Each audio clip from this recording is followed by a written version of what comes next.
How does this look? Good. We're not squinty or anything, right? I'm trying not to squint, although it's like... What's up, everybody? Today we are talking about closing costs, the fun and exciting world, with my special guest, and it's starting right now.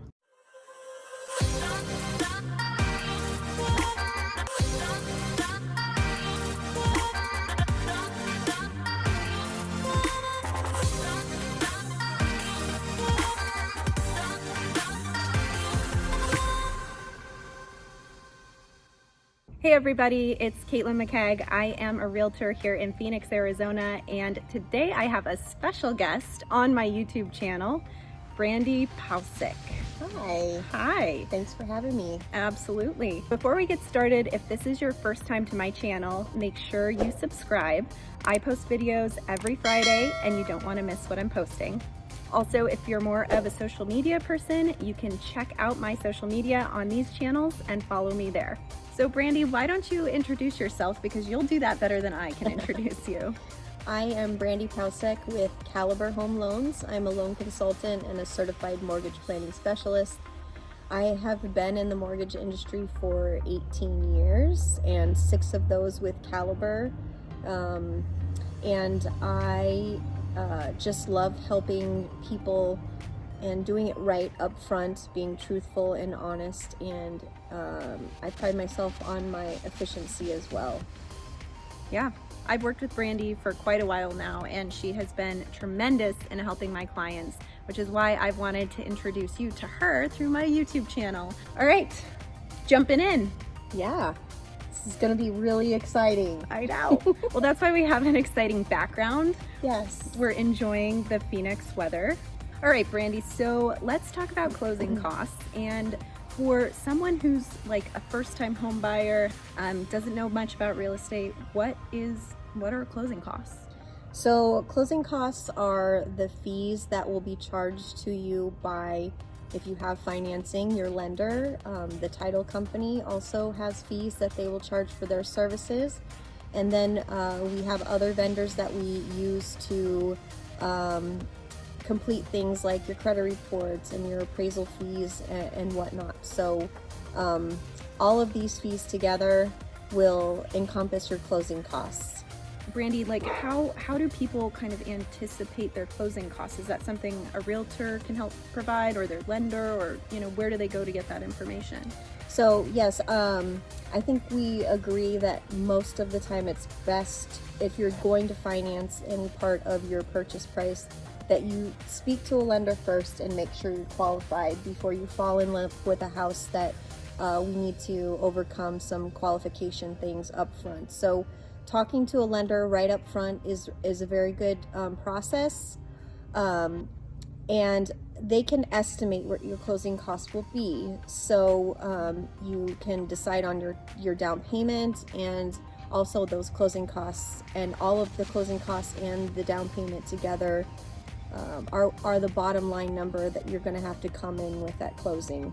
Is there any sort of like rule of thumb that people could think, like a certain percentage of the the sale price could be their closing costs or anything like that, so they can get a really broad estimate before they talk to anyone? So a really rough estimate of closing costs, if you're under 300,000, you're probably looking at somewhere between 2 and 2.5% of your sales price being closing costs. And above 300, you're probably looking at anywhere from 1.5 to less than that for anything above 300 or 400 range and above. Got it. Okay, so now that we know kind of a range of closing costs, what they are, what are some of those fees that can be expected in there? Like, where do they come from? Sure. So you can kind of divide those fees into 4 categories, and that would be if you finance your property. So for the lender, you would have things like your lender may lump their fees together as an origination fee, or they may separate them out and show you how much they allocate towards the processing of your documentation and for the underwriting and official approval of your loan. And then we have third-party services that we use for your appraisal.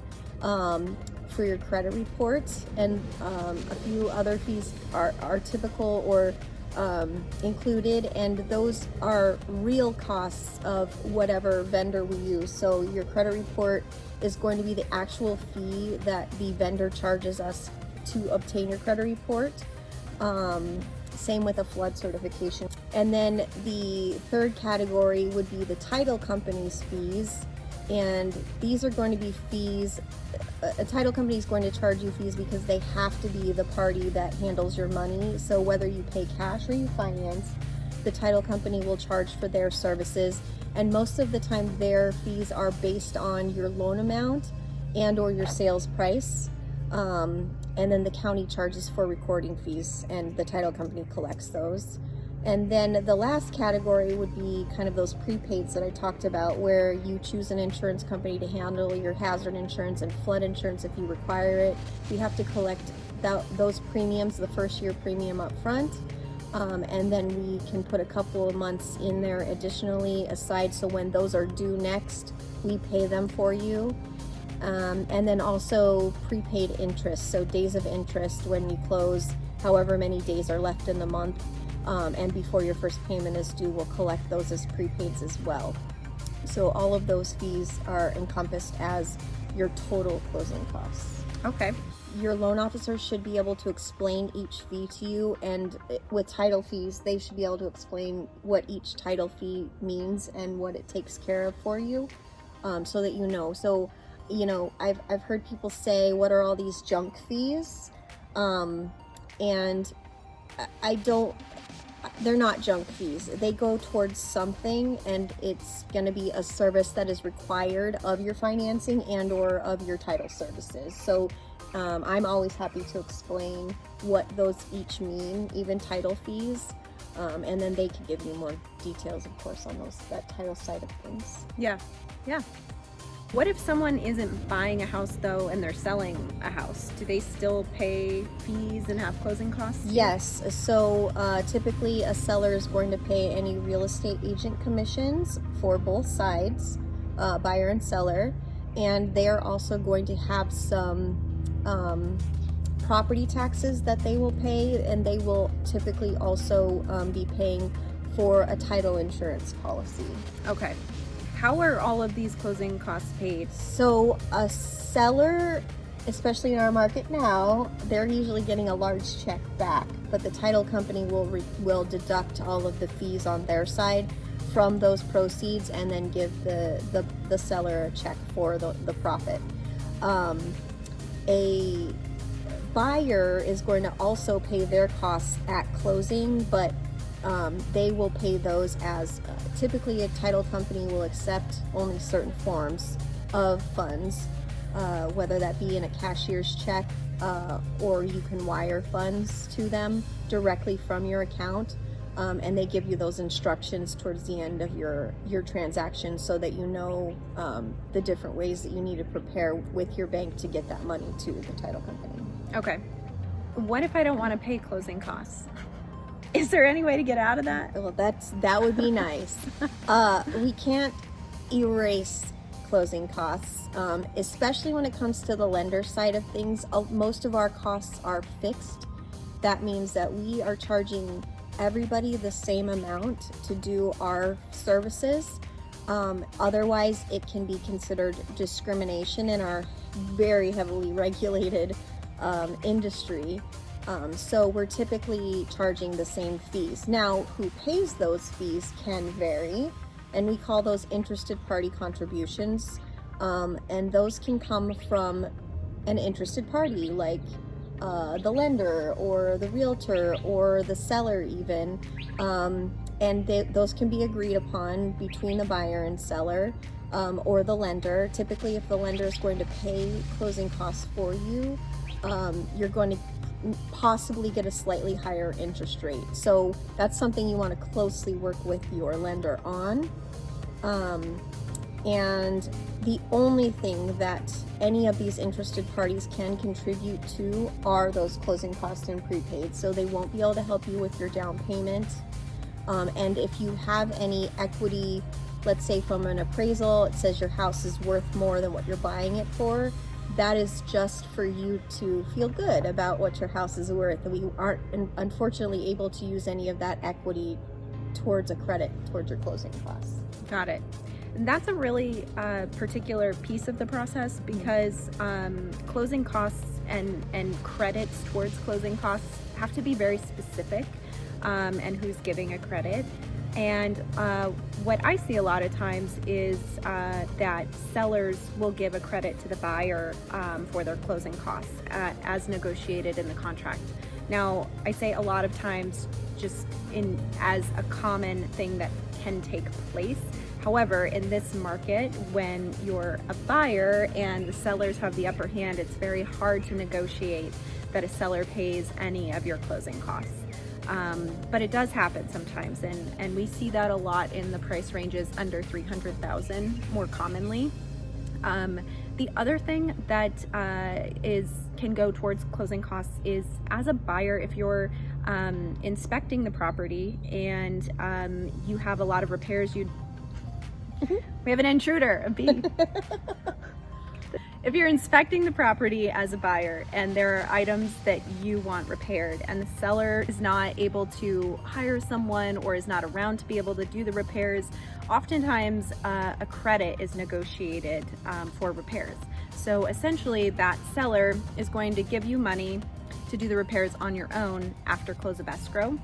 And the key to that, though, is that this credit of money has to be put towards your closing costs and prepaids. So it's not a check that's cut to you that you put in your pocket. It's actually money that comes to you to use towards your closing costs. So that's another way you can receive a credit for that. But that's really all based on the inspection phase, and I would not anticipate or expect to get a credit from inspection. It just is something that can sometimes be negotiated based on the repairs that are required. The last thing I wanted to mention about all interested party contributions is there are limits on how much can be given total based on your down payment amount, and your loan program. So some down payment amounts will allow you to have more percentage of closing costs be paid by another party than other programs. So that's something that we discuss as well to make sure that you are maximizing. But for the most part, very rarely are the closing costs totals going to exceed those limits. So you're not going to have an issue if you end up getting a credit from any or all parties towards your closing costs. They will all more than cover if you were to go up to that maximum. Yeah, that's a good point. Okay, so another question that I have, and this is coming from a lot of clients that I work with that I hear often, is, are closing costs even factored into the loan, or is that a myth? So on a purchase, if you have, obviously we have closing costs, and we really do need to factor those in up front, at least an estimate of those, because you need to, your loan qualification needs to show that you have sufficient assets to close with your down payment and total closing costs rolled in together. So I have to document that you have those sufficient funds to do so up front, because the real estate agent, when they make an offer for you, they have a pre-qualification form in Arizona that we have to mark a box that says we verified that you have sufficient assets for closing, and that's for all of your closing costs.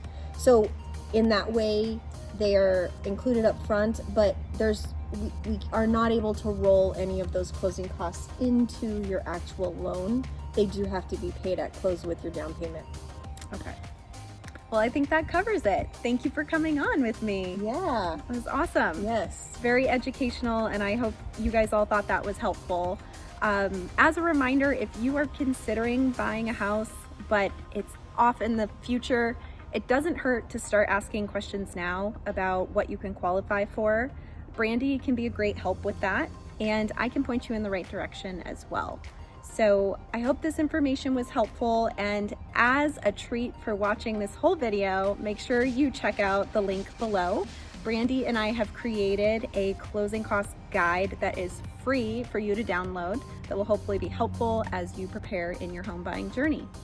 As always, if you have any questions, you can always reach out to me or you can reach out to Brandi. I'm Caitlin McKegg with Berkshire Hathaway. I'm Brandi Paucek with Caliber Home Loans. Thank you for watching. Just be out of here. He keeps buzzing around. He's alright. He just wants some food. As he stings me in the face. I know, right? I am not finishing this if I have a swollen eye. Oh my God, jeez Louise. This is going in the outtake reel. This is what happens when you try to film outside. Oh, okay. Just get back. Oh my God! Seriously. There's What? no water over here. We're almost done, I didn't man. even put on perfume today. Jeez. I've never been stung by a bee and I don't want No? today to be the first day. It's like closing costs. It's amazing. Closing costs, trying to figure out money. This is horrible. I'm just going to cut all of that out. I don't know what the I was just saying. Okay.